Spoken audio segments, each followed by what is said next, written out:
Saw palmetto is a tree species that grows to about 10 feet at most and thrives in warm regions such as the southeastern portion of the United States, where it is a native species. What stands out most about this plant is its leaves.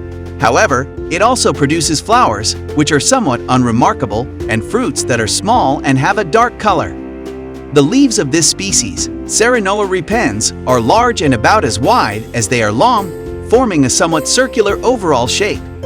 These leaves have a palmate structure, meaning that many leaflets emerge from a central point and grow outward, creating a fan-like appearance.